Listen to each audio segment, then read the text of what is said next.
The final position group, the secondary, talking about corners and safeties. Let's waste no time. This is the final of the draft previews. Let's dive right in.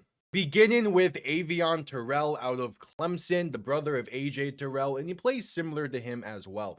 Good athleticism with the ability to play both inside and out. Stays low and disciplined on releases, paired with quick acceleration and solid closing ability. He makes things really difficult for opposing receivers.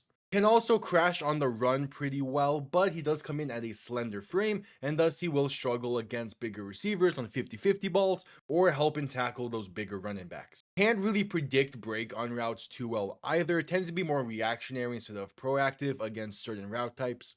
Someone that might end up being an instant impact draftee, but more likely than not, going to be someone you're going to want to have develop and eventually be able to take over the reins as a top corner if he develops properly. But the big thing is you don't want to rush someone like him because his upside is definitely going to be worth the wait. Next up, it is Chris Johnson from San Diego State University, grading out pretty well at the combine. Someone that had his stock rise as a result, I feel. A versatile option in the draft with the ability to line up pretty much anywhere on the defense and make plays from there. Tracks the ball well in the air, doesn't often miss on tackles as he leads more into wrapping guys up instead of making a big play and laying wood on it. Doesn't fall for route fakes often. It doesn't get penalized too often either as a result. Going to be able to make an impact early and eventually be someone you're confident in putting against a receiver one. The fact that he went to San Diego State doesn't really concern me all too much for the same reason that I liked Quinion Mitchell when he was coming out of Toledo.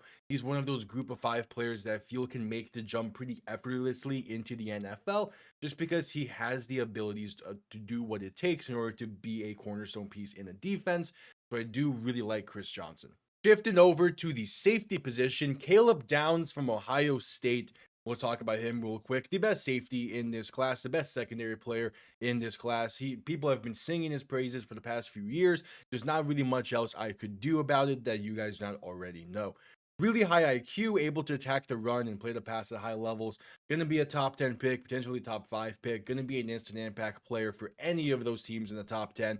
If he somehow magically falls to 11, I would want Miami to race the ticket down to be able to draft him.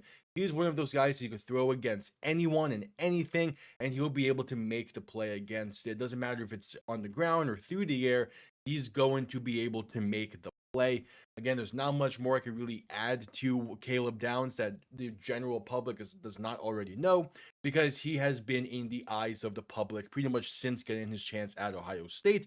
So a no-brainer top 10 pick. And the final prospect, Bishop Fitzgerald out of USC. He performed fine at the combine, didn't run the fastest or jump the highest, but even with that, he has been a ball hawk of a safety at every level of play so far. Able to step up and close out on the run well and can play in the box also. Good range and he has a good sense of where to break on routes, especially underneath stuff. Where things start to slog is when he's taken deep. His speed means he can get left behind pretty easily, and his angles of pursuit tend to suffer as well. Can be a solid depth piece for some team in the later rounds with the upside of developing nicely, but again, he'll be more so be drafted with the idea of being that really good depth safety piece with the off chance of when he needs to get real time minutes, he'll be able to just simply put in the work and get the job done and not really be asked to make any spectacular plays. So that will take care of the draft previews. The UFL begins in just about 2 weeks. Next week will be spent talking about the UFL offseason, what happens with some teams, some rule changes. So stick around for that. It's more football just in the spring. I would greatly appreciate it. Subscribe if you're new. I'll see you all next time. Have yourselves a damn good one. Peace.